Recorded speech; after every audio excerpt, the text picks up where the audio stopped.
Ancient Egypt historical context. The ancient civilization of Egypt, the gift of the Nile, was best known for its long, narrow floodplain agronomy.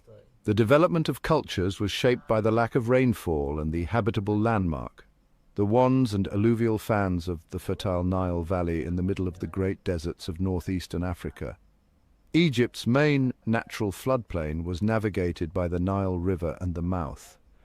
Mountains of the east and west connect with the skies and stab in the hearts of millions to be able to raise their food, build huts and temples, bury their dead safely, and put their hands on the golden images and fine trifles. Similar cultures, which were named Badarian and Armantian after the mounds discovered at the archaeological site, represented successive cultural changes on the Suez-Nile axis, where ancient Egyptians built the deserts of ancient Egypt. Historically, the major contributors to the passage of the Nile River and the hinterlands are the desert and delta marshlands. Trade routes extended to two key basins on the shores of the Red Sea, and by 3250 BC, Egypt had been united under the rule of the north and south during the early dynastic period. While they were familiar with the settlements of Egypt, it was not until the official capital of Memphis appeared on the political scene, along with the capital of Hierakonpolis and Thebes, the former capital of the 11th and 12th dynasties, as the administrative capital of Egypt. Then, Baghdad became the economic capital, a major trade center for gold and other African resources. Religion was one of the strongest draws of ancient Egyptian culture, and temples, chapels and shrines atop mastabas and pyramids were built everywhere for the benefit of the gods and kings. Religion and art dictated the earliest world of Egypt that we are now allowed to visit in one of the tombs of the king. It is essential to know the political background of Egypt to better appreciate the contents of the sensational and phenomenal discovery of the tomb of Tutankhamun.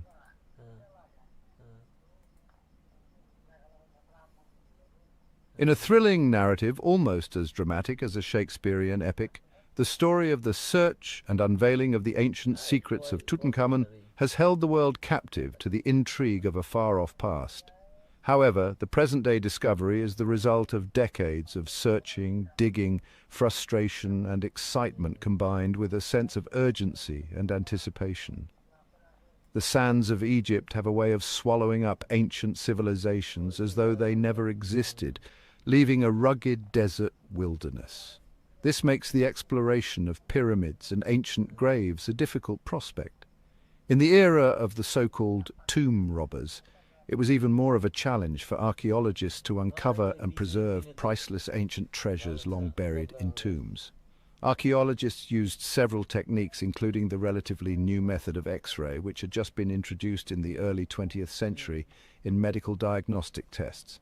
Some archaeologists were motivated to become rich and famous by finding and excavating ancient tombs, and the anticipation of what each day's dig beneath the sands of Egypt might uncover was one of the fascinating lures in the life of an archaeologist. Among those searching, Howard Carter was one of the great explorers of tombs in his time. He gained experience in the field through work in the Egyptian Antiquities Service, including work at the prestigious Cairo Museum. Among the other lead archaeologists, he was known for his persistence and unwavering determination. However, it is essential to note that the country of Egypt was also part of the search, as it was, and still is, a lucrative tourist attraction. Working with a small fortune, he and his patron, Lord Carnarvon, a financial backer and patron, strove to uncover the secrets of the elusive tombs of the Valley of the Kings. The two made a marvelous partnership. The dented passion the English had for Egyptian antiquities, coupled with the Englishman's thoroughness and engineering prowess on the excavation side. With the arrival of infrastructure projects, new roads and the thematization of ancient wonders, there was new progress and excitement, especially during the 20th century.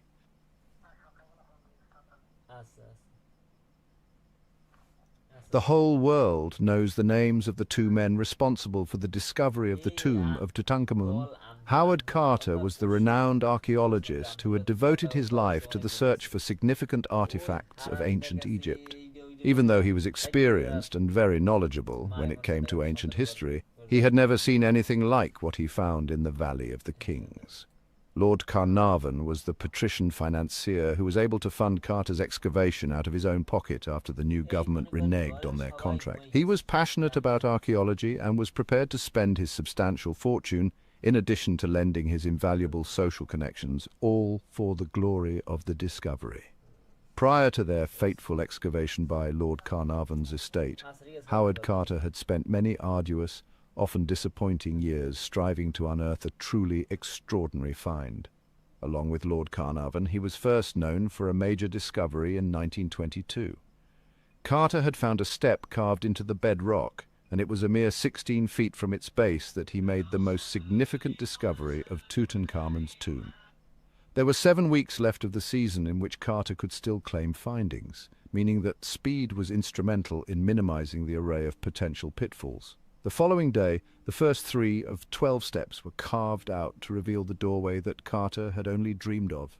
He and Lord Carnarvon tried to conceal their discovery by resealing the door with its original clamps and dealing with the authorities as though it was an ordinary tomb that they had found. After what must have seemed like an eternity, November was drawing to an end. They finally opened the door to the boy king's tomb.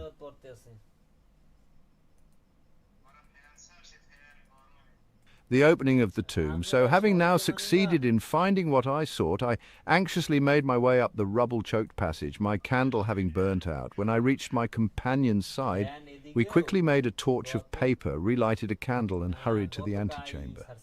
It is needless to say that the occasion was marked by tense, suppressed excitement, for the seals intact on the actual doors indicated not only that none had entered since the burial, but that beneath the accumulated wreckage inside, things intact, unseen by human eye for over 30 centuries, might confront us.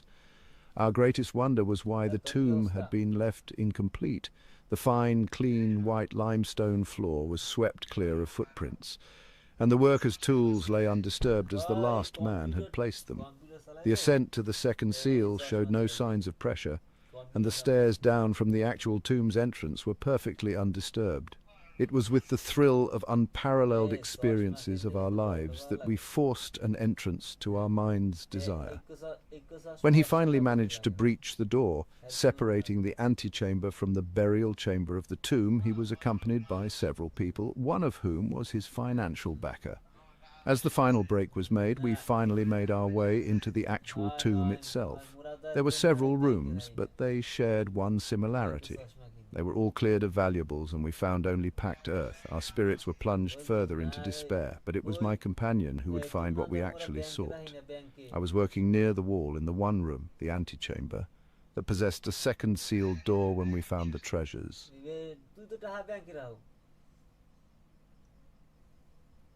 Renowned archaeologist Howard Carter and his financier, Lord Carnarvon, stood at the sealed doorway of the burial chamber of Tutankhamun, also known as King Tutankhamun, or the Boy King, which he had discovered only 6 weeks earlier. Carter made a small hole in the doorway and held up a light to peer inside to see a small antechamber and workmen's baskets. Carter watched Carnarvon, whose agitation was considerable. At the beginning of April 1923, Carter inserted the time element. He suggested that Carnarvon stand at the doorway at 5 p.m. when he, Carter, would have finished a telegraph and would explore the site with careful scrutiny and locate a strategic viewing point to see the results that would transpire when Carnarvon sliced through the seals and slowly opened the doorway. This was done by the afternoon of April 3rd, 1923. Carter set to work, taking photos as Carnarvon took a closer look at treasure after treasure revealed by the opening of each and every shriveled piece of material. Initial observations showed Carter the unique nature and exceptional categories of burial goods. Inspecting the antechamber, Carter looked at the chronological order of the burials and how the loss of part of the burial equipment could have taken place perhaps as a treason or as a custom for the dead king's protection. The inventories of the burial goods changed, but he also found it suspicious because the Tutankhamun in the inscriptions had been changed, but the owner of the tomb had stayed the same. Shaking his head in disbelief, Carter bore witness to great slabs of pink marble, the golden caskets. When the lids were thrown back, the whole is ablaze with flashing points of quivering fire, the life-size god figures wearing hoods and collars. The king's bed, one of the most symbolic cardinal pieces of ancient Egypt. The king's chariots, 3 in number, was a special surprise. Strange wooden shrines, 4 in number, where the whole scene is typical of a life of peace and plenty. Rings, bangles, armlets and gold necklaces, long pairs of walking sticks arrayed with Tutankhamun's cartouches, anklets, fly whisks, a teenager's coffin instead of an adult's, and other things like him riding in a chariot along with his wife, drinking red wine and playing with his pet monkey's gold, yet not too much gold. Many luxurious items, but almost everyday items, being offered gold jewelry, gold lion-headed couches, ostrich-feathered fans filled with impalpable grains of dust. A treasure house indeed. The next day, remotely synchronized with the exact time spoken by Carter, various newspapers throughout the world headlined moron discoveries. The grossest among the lot were several fragments from the bottom of the king's throne drawers, which bore a certain royal signet. The seals were still intact. It is wonderful to think that many of the utensils and articles found in the tomb are just similar to those we use today.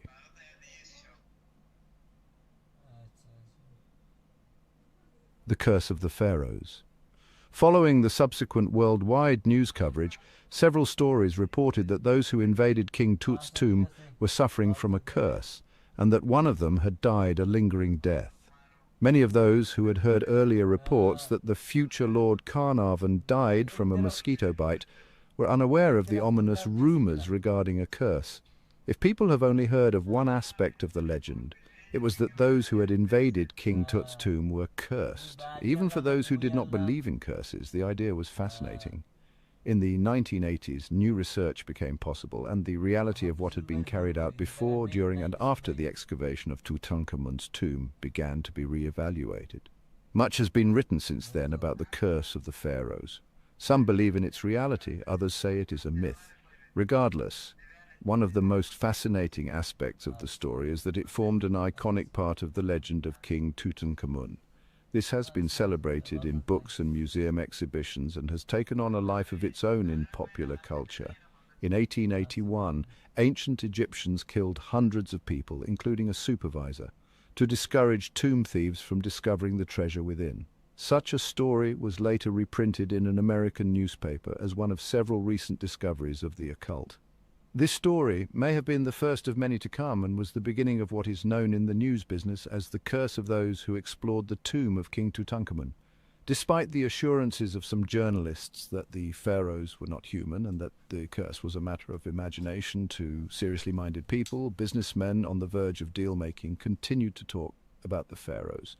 What is more, it has made a contribution to the exciting and interesting possibility that it might be real after all. In turn, however, the mummy story made people forget about the indignation of the archaeologist. In view of the events, it is reasonable to believe that the curse of the furious priest is the imaginary projection of the impressionable delegates of the Old Kingdom.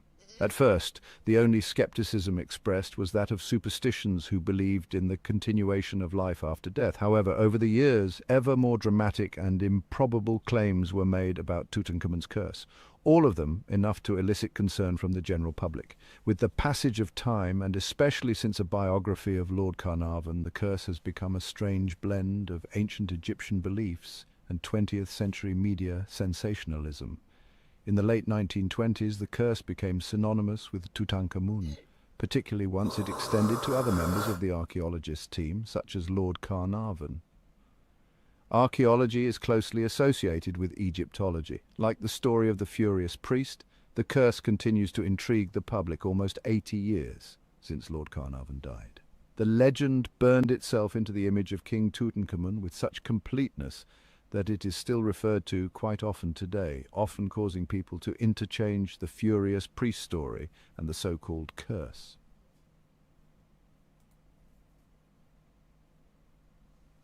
Myth or reality? In February 1923, British archaeologist Howard Carter unsealed the tomb of the boy pharaoh Tutankhamun. An artist, illustrator and collector of myths posed the question, Is the curse of the pharaoh true? At the time, qualifications and doubts regarding the nature of the curse of the pharaoh were already firmly in place. Doubts preceded this inquiry by decades. The fates of many grave robbers and archaeologists who dismantled the beautiful tombs of the pharaohs suggested that a physical curse had been called down upon these men and had wasted their bodies. A physical curse twisted their bones. It was not until the 1970s that Tutankhamun was co-opted as a weapon of anti-colonial propaganda. Even those who swiftly and categorically dismiss the curse phenomenon may encounter a lingering and quite different question. Does the curse of the pharaohs truly exist? In other words, do people believe in it? Does a race memory of sorts lead many individuals to experience a sharpened frisson in hearing about tombs, venomous snakes, and falling titanic stones? The same speculations could also possibly imbue the event as Carter's archaeological success story, maintaining a distinct shame in his immediate breach of Khufu's slumber and simultaneously deflecting all cause for his pain. The race memory question brings forward another bridge between the myth and its certainly very material execution of poor old Lord Carnarvon. Racial memories of tribal exodus from the shadow of Egypt could yet stave away the sudden, even stupefying simplicity of the boy pharaoh. Whether or not the simple faith in it veers from mere physical danger is a compelling question.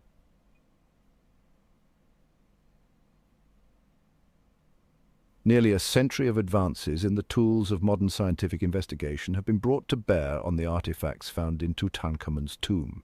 This has seen the application of many imaging techniques that have allowed us to see through the wrappings and look at the mummy, starting with X-rays in the 1960s, developing towards computerized axial tomography in the 1970s, micro-CT scanning in the early 2000s, and now even nano-CT is used. We have developed the field of archaeometry, which allows the non-destructive dating of organic remains using advanced techniques that have included carbon, strontium, and uranium-lead isotopes. Despite the criticism of biomedical reports on King Tutankhamun, we have shown that the science of the human genome, our personal book of biohistory, also contains important information for archaeogenetics and archaeology. The application of statistical calculations and the use of probability could shed light on his parentage in a way that was not conclusive in the archaeological field. Tutankhamun's mummy was subjected to forensic analysis that included 1,700 computerized tomography images of his body. At least 2 books have been published discussing and concluding about his health, lineage, and the causes of his death. The most important finding from this scientific investigation was a 4th-degree blood infection from the end of his life, closing a gap of almost 40 years regarding his untimely death. This was an important advance that led to a new era of scientific investigation into King Tutankhamun's life and death, but also conveyed many of the images that were taken that aided our research on his collection.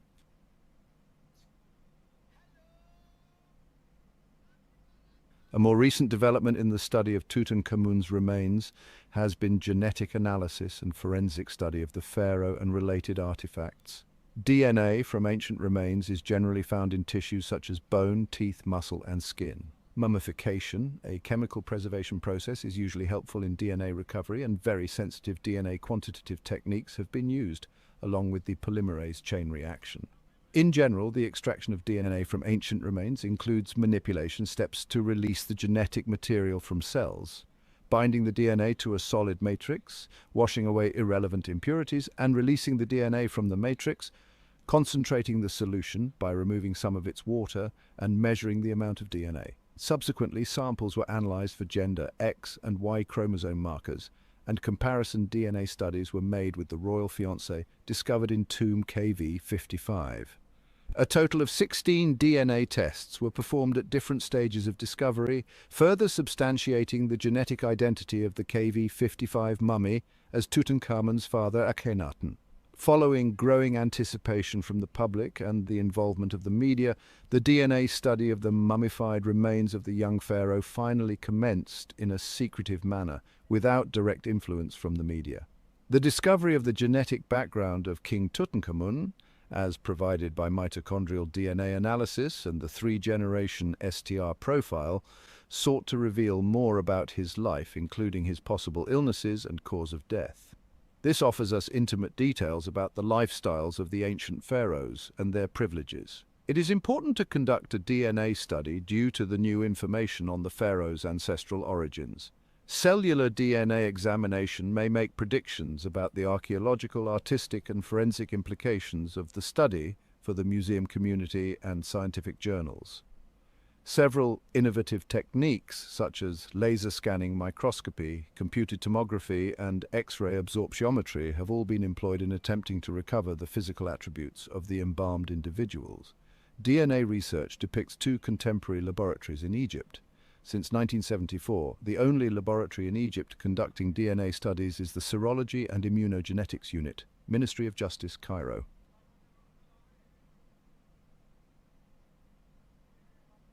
Hit the like button, share this video with other history lovers, and make sure to subscribe to our channel for more ancient discoveries. What do you think about the mysteries surrounding King Tut? Share your thoughts in the comments below.